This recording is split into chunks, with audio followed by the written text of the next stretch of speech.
नमस्कार। News observer के खास कार्यक्रम विशेष में आपका हार्दिक स्वागत है। मध्य प्रदेश कांग्रेस एक बार फिर संघर्ष के जरिए, आंदोलन के जरिए खड़ा होने की कोशिश कर रही है और 15 महीने सरकार में रहने के बाद, सत्ता से बाहर होने के बाद दोबारा सत्ता में लौटने के लिए मेहनत भी कर रही है। पर जो शुरुआत हुई है वो अपने आप में चौंकाने वाली है। मध्य प्रदेश बंद की बात की जा रही है कि 20 फरवरी को कांग्रेस आधे दिन का बंद रखेगी। इसी सिलसिले में मध्य प्रदेश की राजधानी भोपाल में कांग्रेस ने एक बड़ी बैठक आयोजित की कि बंद कैसा होगा। पर उस बंद से पहले ही कांग्रेस में दंगल हो गया। कांग्रेस के 2 कार्यकर्ता आपस में भिड़ गए और महिलाओं के बीच जमकर न केवल गाली गलौज हुई बल्कि लात घूंसे भी चले। और जैसी कि कांग्रेस की परंपरा है कि जब तक लात घूंसे न चले, मार धाड़ न हो, तब तक कोई बैठक संपन्न नहीं होती। फिर उसके बाद कार्यकर्ता बाहर निकल कर कहते हैं कि सब कुछ अच्छा है। परंतु इस सब के बीच जो प्रदेश अध्यक्ष हैं कमलनाथ जी, वो फिर गायब दिखे। लोग ये नहीं समझ पा रहे हैं कि जब इतना बड़ा बंद आयोजित किया जा रहा है और उसके लिए बैठक की जा रही है प्रदेश कांग्रेस कार्यालय में, तो प्रदेश अध्यक्ष कहाँ हैं, और अगर वे नहीं हैं तो उनकी गैर मौजूदगी में कौन सा ऐसा शख्स है जो कार्यकर्ताओं को संभाल सके, नेताओं को संभाल सके, आपस में लड़ने से रोक सके। आज इसी विषय पर चर्चा करेंगे कि कांग्रेस आंदोलनों के लिए कितनी तैयार है और सत्ता पक्ष को इसका क्या फ़ायदा मिल रहा है। चर्चा की शुरुआत करें उससे पहले 2 मेहमानों का परिचय। बात में करूं बीजेपी की, तो बीजेपी से वरिष्ठ नेता हैं वीके जैन साहब और वो बीजेपी का यहाँ पक्ष रखेंगे। बात करूं अगर मैं कांग्रेस की, तो कांग्रेस से हाल ही में पल्ला छुड़ाने वाले और अब स्वतंत्र रूप से अपना एक संगठन जो कि व्यवस्था में व्याप्त भ्रष्टाचार के खिलाफ मुहिम चला रहा है, उसके अध्यक्ष आज़ाद सिंह दबास जी हैं। वो यहाँ जन सामान्य का और जो लोगों की अपेक्षाएं हैं उसका पक्ष रखेंगे। सबसे पहला सवाल आपसे जैन साहब कि ये जो दृश्य आप देख रहे हैं, कांग्रेस में सिर्फ डबल की स्थिति है और वो भी तब है जब बंद करने जा रही है कांग्रेस आगामी 20 फरवरी को। उसमें एक जो दिग्विजय समर्थक हैं धर्मेंद्र राय, उन्होंने पचौरी समर्थक कैलाश मिश्रा जी के सुपुत्र, या यूँ कहें कैलाश जी पर ही ये कटाक्ष कर दिया कि बंद तो होगा पर क्या शराब की दुकानें भी बंद रहेंगी आपकी। उसी पर कैलाश मिश्रा जी के सुपुत्र ने जो है वो धर्मेंद्र राय की कुटाई कर दी। क्या कहेंगे आप? देखिए तिवारी जी, बहुत ही दुख का विषय है। बहुत कष्ट होता है ये सब बातें देखकर सुनकर, क्योंकि आम जन जो है वो राजनीतिक दलों से और राजनीतिक नेताओं से कुछ अपेक्षाएं रखता है कि वो समाज सुधार का काम करेंगे या समाज को कुछ दिशा दिखाएंगे, समाज को आगे ले जाने की बात करेंगे। और बहुत से लोग जो है वो नेताओं को आइडियल मानते हैं, आइकन मानते हैं, फिर उनको फॉलो करते हैं, उनका अनुसरण करते हैं। ऐसी स्थिति में जब समाज की ऐसी स्थिति है, ऐसी अपेक्षाएं वो राजनीतिक पार्टी के नेताओं से करती हैं, तो राजनीतिक दल अगर इस प्रकार का व्यवहार करेंगे जैसा कि आज भी हुआ है और नहीं, पर अगर बात की जाए धर्मेंद्र राय की, तो इसमें ये जो सवाल पूछा कि शराब की दुकानें बंद रहेंगी क्या, और सबको पता है कैलाश मिश्रा की भोपाल में भी दुकान है, मंडीदीप में भी दुकानें हैं शराब की। तो अब जिसको कहा जाए, कैलाश मिश्रा जी चूँकि प्रदेश में कार्यालय में जो बैठक थी उसमें प्रतिनिधित्व कर रहे थे भोपाल के जिलाध्यक्ष की हैसियत से, तो शायद उनके सुपुत्र को ये बुरा लगा होगा कि यार जब शिवराज जी बंद नहीं करा पा रहा है शराब की दुकानें, तो तू कौन होता है भाई बंद कराने वाला। ऐसा तो नहीं था कुछ?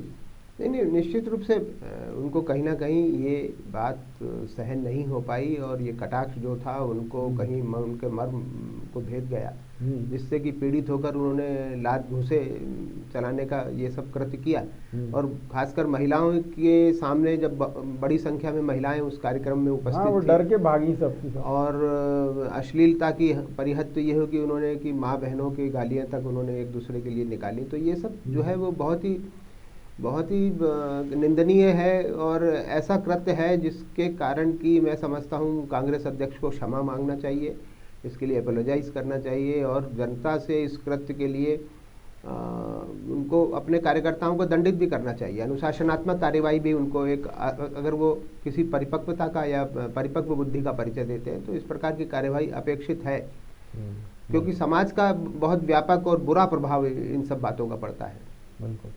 नवाज साहब, आपको क्या लगता है, क्योंकि आप कांग्रेस में पिछड़ा वर्ग प्रकोष्ठ के संयोजक रहे हैं और अभी आपने इस्तीफा दे दिया उससे, और कांग्रेस जो है क्या वाकई अपनी ट्रैक से भटक गई है या फिर इसी बात को लेकर रात भूसे चल गए कि भाई शराब की दुकानें क्यों बंद रखी जाएं, खुली रहनी चाहिए?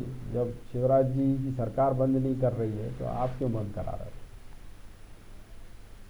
देखिए, गांधी जी कहते थे कि राजनीति जो है वो समाज सेवा का सबसे बड़ा प्लेटफॉर्म है, लेकिन कालांतर में जिस तरह की राजनीति हो रही है उसमें देखने में आ रहा है कि अब राजनीति सिर्फ अपना धंधा और व्यवसाय को चमकाने, बचाने और बढ़ाने का उपक्रम बन के रह गया है। देखा जाए जिस विवाद की अभी बातचीत की जा रही है तो उसमें एक कोई पक्ष जो है वो शराब का कारोबार कर रहा है। आपने अपने भी इंट्रो में भी कुछ उस तरफ इशारा किया है। दूसरा कुछ और कर रहा है, शराब नहीं कर रहा होगा तो वो कोई रेत का कारोबार कर रहा होगा, कोई सरकारी ज़मीनें दबाने का कारोबार कर रहा है। आजकल एक अभियान चल रहा है ना, बीजेपी सरकार चला रही है, उसमें ज़्यादातर जो कांग्रेस के लोग हैं उनके अतिक्रमण टूट रहे हैं जो अवैध रूप से किए हुए थे। पहले जब कांग्रेस 15 महीने कांग्रेस से सरकार चली तो जो बीजेपी ने कर रखा था उनके टूट रहे थे। तो मुझे तो लगता है कि अब जनसेवा जो है वो बहुत दूर की कौड़ी हो गई है। और राजनीति में कांग्रेस में इस बात की इजाज़त है कि गांधी जी कहते थे कि शराब से दूर रहो, शराब की दुकानों से दूर रहो, तो कहा ही होगा जब शराब से दूर रहो दुकान कैसे हो सकती है? क्या कांग्रेस के पदाधिकारी शराब की दुकानें खोल सकते हैं? नहीं, उसमें खोलने और बंद करने का सवाल नहीं है कि दुकान तो कोई भी लेगा, वो कोई कांग्रेस का भी पदाधिकारी हो सकता है, कोई बीजेपी का भी हो सकता है। जैसे जैन साहब कह रहे थे कि नेता को लोग अपना आइडियल मानते थे पहले कि भाई नेताजी जो कर रहे हैं हमको उनका अनुसरण करना है। जैसे नेताजी जो शब्द था बहुत सम्मानजनक होता था, नेताजी सुभाष चंद्र बोस, और उसके बाद भी कई नेताजी हुए, पर अब जो नेताजी हो गए उनके बारे में लोग व्यंग्यात्मक या कटाक्ष के रूप में देखते हैं। नहीं, अब वो बात नहीं रही। लगभग मेरे ख्याल में पिछले 50 साल से तो सिर्फ गिरावट ही देखने को मिल रही है। तो अब कोई आइडियल्स वाली बात तो अब कह ही नहीं सकते। वो नेशनल मूवमेंट के लोग थे, आज़ादी की लड़ाई जो लड़े वो वो आइकॉन होते थे, उनको लोग फॉलो करते थे। और तो क्या कांग्रेस आर्थिक रूप से तो जो है सो है ही है, पर क्या वैचारिक रूप से भी कंगाल हो गई है कि उसे समझ में नहीं आ रहा है कि करें क्या, किस आइडियोलॉजी पर चलें, कुछ समझ में नहीं आ रहा? मुझे लगता है आज कांग्रेस जो भी उसकी आइडियोलॉजी रही होगी वो सब भटक चुकी है। अब 4 दिन पहले मौनी अमावस्या थी तो उसमें प्रियंका गांधी वहाँ संगम में डुबकी लगा रही हैं, तो वो एक रुद्राक्ष की बड़ी सी माला दिखा रही हैं, फिर मंदिर मंदिर घूम रही हैं। इसी तरह से राहुल गांधी कुछ समय पहले घूम रहे थे। प्रदेश पर कांग्रेस की बात की जाए तो कमलनाथ जी एक नए हनुमान अवतार बन गए हैं, तो कभी राम के भगत बनते हैं, कभी हनुमान के बनते हैं, कभी कृष्ण भक्त बन जाते हैं। इसी प्रदेश कांग्रेस कमेटी में धार्मिक आयोजन आयोजित किए जाते हैं। जब मेरे चीफ मिनिस्टर थे तो बंगले में धार्मिक आयोजन इस तरह के आयोजित कर रहे थे। तो कोई आइडियोलॉजी वाली नाम की चीज़ तो अब कांग्रेस में मुझे दिखती नहीं है। ये सब भटकाव के दौर से गुजर रहे हैं। क्या कमलनाथ जी कांग्रेस संभाल नहीं पा रहे हैं कि इस तरीके के लड़ाई झगड़े भी अब शुरू हो गए? आपने ये सोचकर ही कांग्रेस छोड़ी थी कि अब तो मार पिटाई की नौबत आ गई है? नहीं, मैंने इस उम्मीद से कांग्रेस पार्टी ज्वाइन की थी कि ये स्वतंत्रता संग्राम की पार्टी है, कुछ तो उसमें अंश बचा होगा। लेकिन जब अंदर से झांक के देखा तो उसमें तो कुछ नहीं है, सब खोखला है। सिर्फ मुझे क्या मिल जाए और मैं क्या ले लूं, हिस्सा ले लूं और क्या लूट लूं। पूरे 15 महीने की सरकार जो कांग्रेस की चली कमलनाथ जी के नेतृत्व में, उसमें सिर्फ लूट और लूट ही होती रही, उसमें जनसेवा क्या हुई है? उसी से तंग आकर आपने कांग्रेस छोड़ दी? हाँ, उसका वो एक बड़ा कारण है। मैंने कुछ मुद्दे उठाए, वो उनको सहन ही नहीं हुए। तो जब जो सही आपकी कमलनाथ जी से मुलाकात हुई अंतिम समय में, या कितनी बार मुलाकात नहीं, हुई? मेरी 4-6 मुलाकातें हुई थी पहले। जब से ये विवाद बढ़ा तब से मैं कमलनाथ जी से कभी मिलने नहीं गया। और आखिरी में उन्होंने बुलाया कभी आपको? नहीं, ना उन्होंने बुलाया और ना मैं गया। बिल्कुल। और अभी मैंने 10 तारीख को तो प्राथमिक सदस्यता से त्याग पत्र दे दिया है, क्योंकि मैं कांग्रेस में किसी धंधे वंदे की तलाश में नहीं गया था। मैं ऐसा मानता हूं कि भाई हमने कुछ सीखा है, बरसों सर्विस में रह के प्रदेश को समझा है, कुछ कंट्रीब्यूट करना चाह रहे थे प्रदेश के हित में। अभी कुछ बचा है काम करने का जज्बा, तो वो कांग्रेस को नहीं चाहिए, तो कोई बात नहीं। तो वो अपनी जगह खुश है, हम अपनी जगह खुश है। तो ये जो लड़ाई पिटाई चल रही है, आप आज ये सोचकर खुश हो रहे हैं कि अच्छा रहा टाइम से छोड़ दी? नहीं तो नहीं, मुझे इस तरह के दृश्य देख के बेहद दुख हो रहा है कि एक इतनी पार्टी जो जिसने देश को आज़ादी दिलाई, आज वो किस गर्त में चली गई है, क्योंकि नेतृत्व घटिया है ना। अब कमलनाथ जी क्या नेतृत्व, वो व्यापारी आदमी है, वो अपने व्यापार को बचाने और बढ़ाने के लिए मैं उनकी 40 साल की राजनीति में इसके अलावा कुछ नहीं देखता। जब मुख्यमंत्री बने तो भी वो अपने व्यापार को बचाने बढ़ाने में लगे रहे। और मुझे इस बात को कहने में कोई संकोच नहीं है कि अब जो उनके कार्यकाल के समय जो रेड्स डली थी इनकम टैक्स की, जिसमें 282 करोड़ का हिसाब किताब है, और अभी जो महीना के अंदर ईडी की रेड डली है और इनकम टैक्स भी इन्वॉल्व है उसमें, जिसमें ई टेंडरिंग में इनके कार्यकाल के जो घोटाले हुए हैं उसकी जांच हो रही है। और इनके चहेते जो इन्होंने सीएस बनाया था उनके ठिकानों पे रेड डली हैं। वही वाटर रिसोर्सेज के एसीएस भी थे जो मिलकर ये सब लूट रहे थे। वो उसको बचाने के लिए ही अब कमलनाथ जी यहाँ प्रदेश की राजनीति करेंगे। इनका कांग्रेस के उससे कोई लेना देना नहीं है। ये सिर्फ अब अपनी चमड़ी बचाने के लिए ही प्रदेश अध्यक्ष के पद पर बने रहेंगे। हो सकता है दोनों पदों पर भी बने रहें। अभी तक का इतिहास कुछ ऐसा ही मुझे दिख रहा है। बहुत बढ़िया बात आपने कही, बड़ी विवादी से बात कही है, वाकई आपकी प्रशंसा की जानी चाहिए। आम कांग्रेस जन की भी पीड़ा यही है।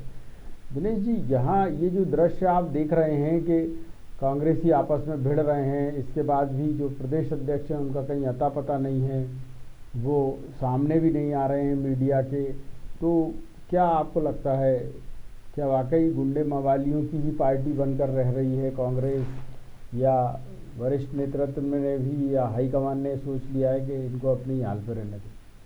देखिए, कांग्रेस पार्टी वैसे भी असामाजिक तत्वों का संगठन ही बन के रह गया है, ये आप सही कह रहे हैं।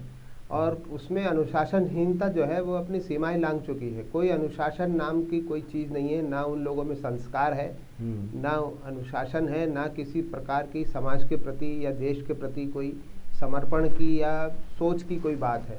वो सिर्फ एक व्यावसायिक उपक्रम बनकर व्यावसायिक संगठन बन गया है, जिसमें लोग खाने कमाने और लूटने जाते हैं। जिस तरह पहले मध्यकालीन युग में अरब से और तुर्क से और इधर से लोग आते थे गिरोह बना के लूटने के लिए और फिर हिंदुस्तान में लूट के चले जाते थे, इसी प्रकार का संगठन हो गया है कांग्रेस कि वो एक गिरोह बना के किसी प्रकार से सत्ता को हासिल करें और फिर जनता को लूटें, बेहिसाब मनमाने तरीके से अपने कुशासन करें और जनता की लूट खसोट करें। यही एक मात्र वो उनका रह गया है। कांग्रेस शुरू से ऐसी थी या अभी ऐसी हुई है आजकल में?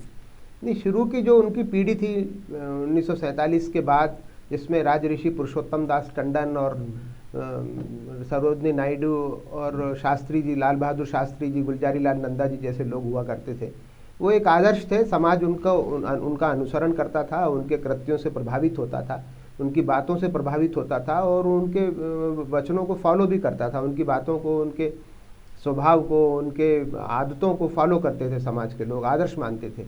लेकिन धीरे धीरे जो पतन शुरू हुआ इंदिरा जी के समय से कांग्रेस का, और कांग्रेस में जिस तरह की परिपाटियाँ चलने लगीं और लूट खसोट का माहौल बन गया, भ्रष्टाचार बढ़ता चला गया, सीमाएं लांघ गया, और सत्ता के लिए बेजोल गठजोड़ उन लोगों ने किए, उस तरह के माहौल से फिर आज स्थिति ये हो गई कि उनका बहुत ज़्यादा नैतिक और सामाजिक पतन हो गया है। अगर कांग्रेसी खराब हैं तो अभी कुछ कांग्रेसी आपके यहाँ भी आए हैं, आपने देखा होगा कि अभी उपचुनाव में कई कांग्रेसी आपके दल में आ गए, इससे पहले भी आए हैं, तो कहीं ऐसा तो नहीं उनके, कहते ना कि एक मछली पूरे तालाब को गंदा कर देती है, वैसी स्थिति बहुत सारी मछलियाँ आ जाएं तो कहीं आपका भी जो सरोवर है भाजपा का, उसमें भी कहीं कीचड़ ना हो? निश्चित रूप से आप कहीं कहीं बहुत हृदय को इस टच करने वाली इस कर बात कर रहे हैं।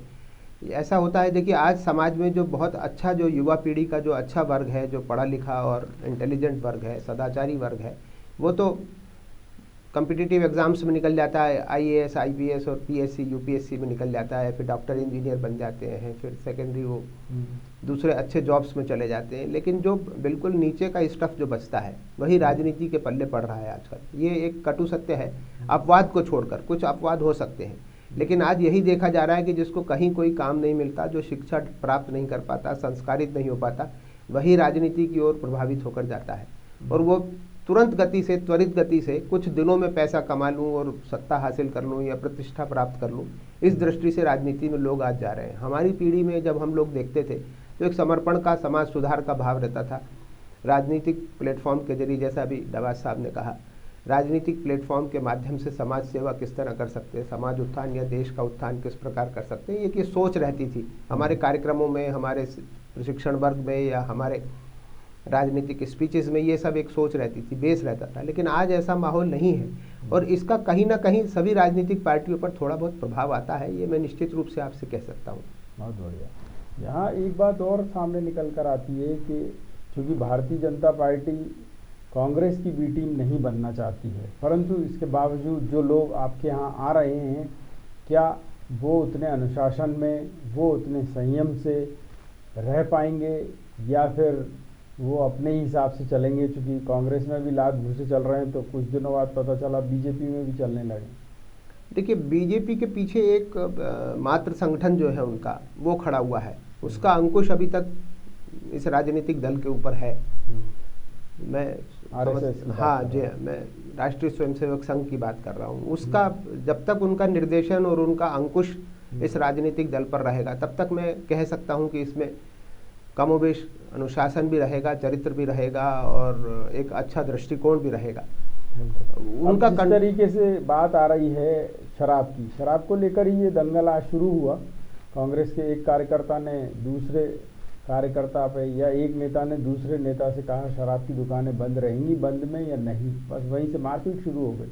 अब सवाल ये उठता है कि बीजेपी में भी आपकी जो वरिष्ठ नेता हैं, पूर्व मुख्यमंत्री हैं, उमा भारती जी कह रही हैं 8 मार्च से वो नशाबंदी अभियान चलाएंगी। दूसरी तरफ सरकार के सामने मुसीबत ये है कि अगर वो नशाबंदी यानी शराब को बंद कर दे मध्य प्रदेश में, तो 12,000 करोड़ रुपए का नुकसान होता है। तो ये सहने के लिए सरकार तैयार है, या आपके यहाँ भी शीत युद्ध शुरू हो गया? नहीं, देखिए, गांधी जी ने कहा था कि शराब जो है वो शरीर और आत्मा दोनों का नाश करती है। मुझे आज भी याद है, गांधी जी की आत्मकथा में बहुत सारी पृष्ठों पर बार बार शराब का, नशे का विरोध किया गया है, उससे दूर रहने की बात कही गई है। तो कांग्रेस चूँकि गांधी जी को अपना आदर्श समझती है, उनका चित्र लगा के रखती है हर जगह, तो उनको चाहिए कि गांधी जी की बातों को फॉलो करें, उनके आदर्शों के ऊपर चलें।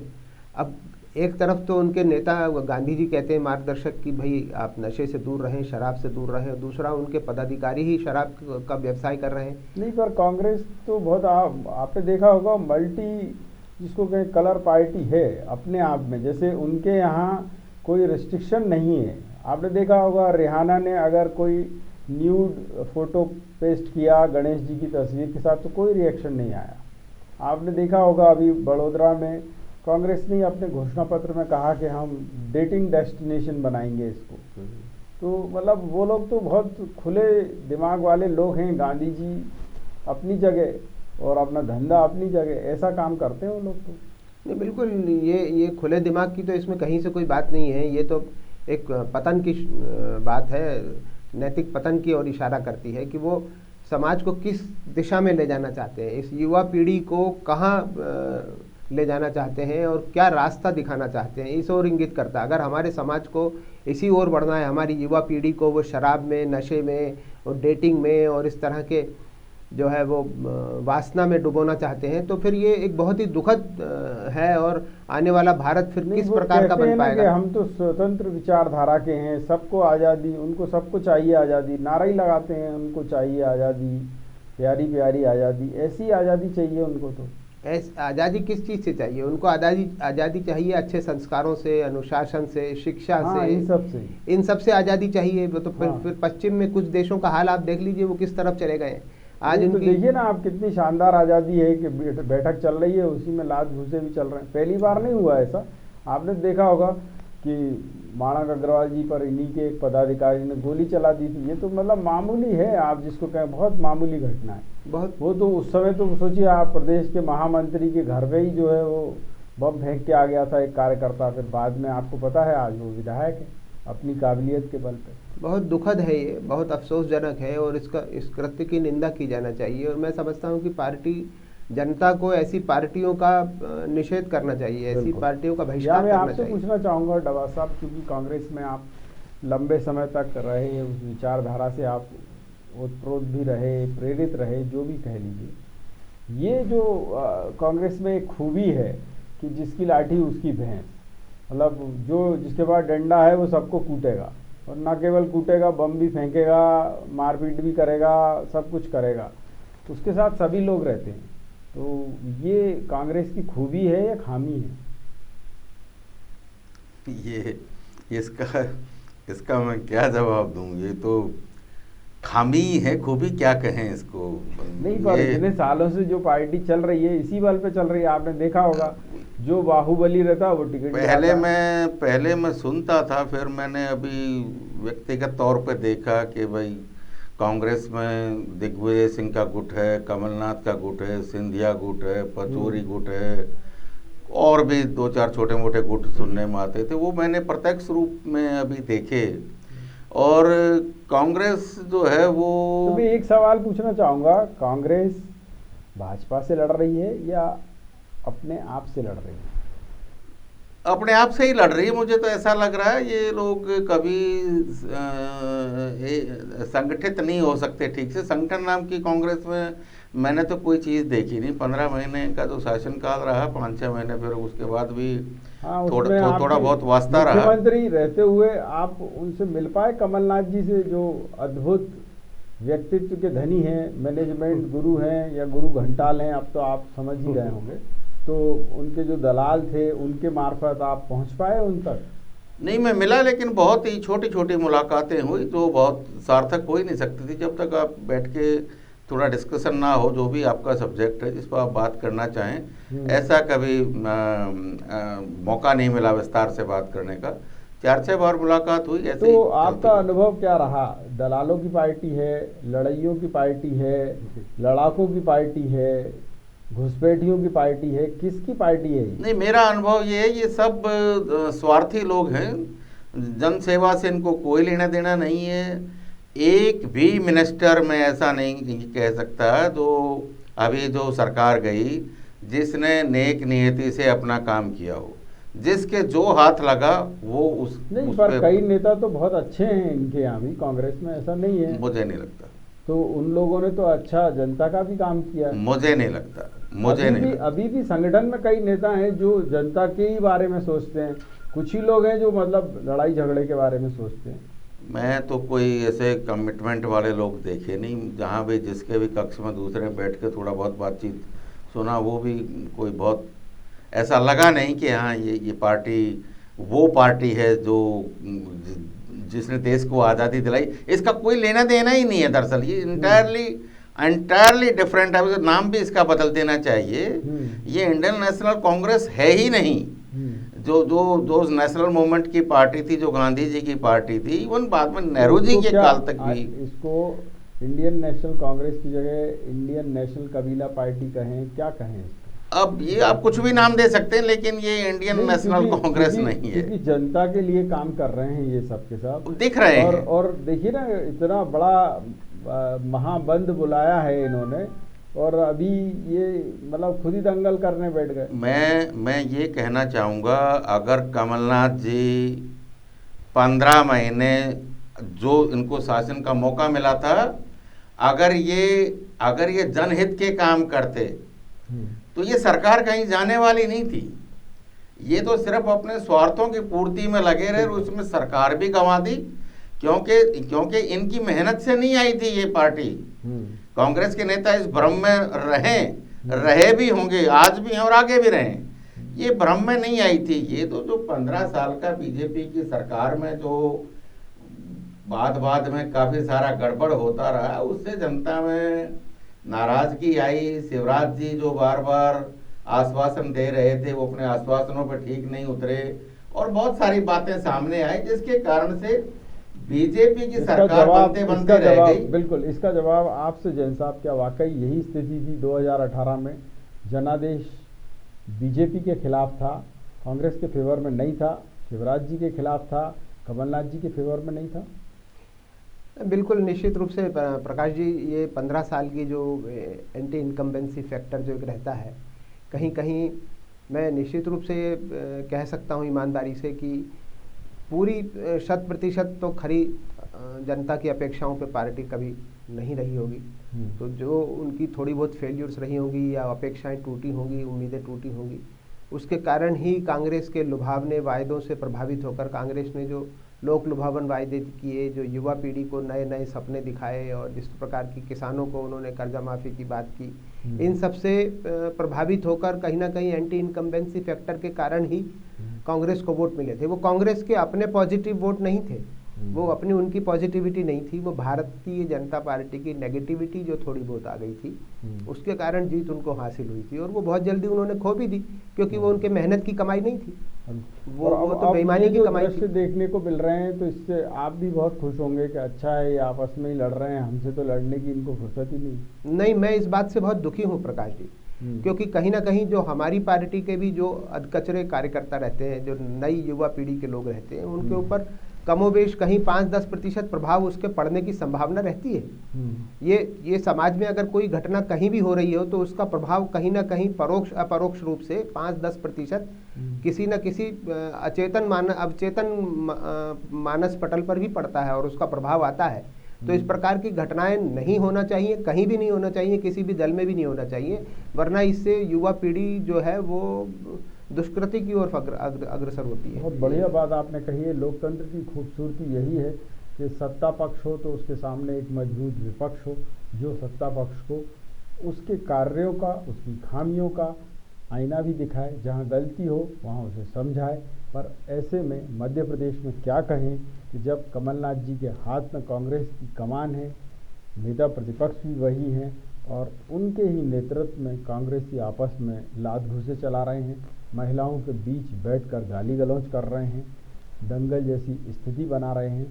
लोग ये नहीं समझ पा रहे हैं आने वाले बंद में कांग्रेस बंद करवा पाएगी या खुद ही बंद होने की स्थिति में आ रही है। और अगर ऐसा हो रहा है तो सारे नेताओं को बैठकर विचार विमर्श तो करना ही होगा कि अनुशासन में कमी कहाँ पर है, और अगर कमी है तो उसे दुरुस्त भी करें। ये नहीं कि किसी ने अगर आईना दिखाया, किसी ने आपकी सच्ची बात बताई तो आपने उसी को बुरा मान लिया। क्योंकि ये हुआ कमलनाथ सरकार के 15 महीने के दौरान, कुछ दलालों ने उन तक, यानी जिसको कहा जाए कमलनाथ जी तक या बाकी के नेताओं तक, फीडबैक ही नहीं पहुंचने दिया जनता का, और सरकार धराशायी हो गई। पर यहाँ बीजेपी के लिए भी अब चुनौती है कि विपक्ष अगर कमज़ोर है, तो जैसा कि मध्य प्रदेश बीजेपी के प्रभारी मुरलीधर जी ने कहा है कि विपक्ष नहीं है, इसलिए हमें खुद ही अपनी समीक्षा करनी होगी। ये देखना होगा बीजेपी को कि कहाँ जनता उनसे क्या अपेक्षा कर रही है। न्यूज़ ऑब्जर्वर के खास कार्यक्रम विशेष में इतना ही, लेकिन यहाँ बेबाक खबरें तो जारी रहेंगी। आप देखते रहिए न्यूज़ ऑब्जर्वर यानी सिर्फ खबर।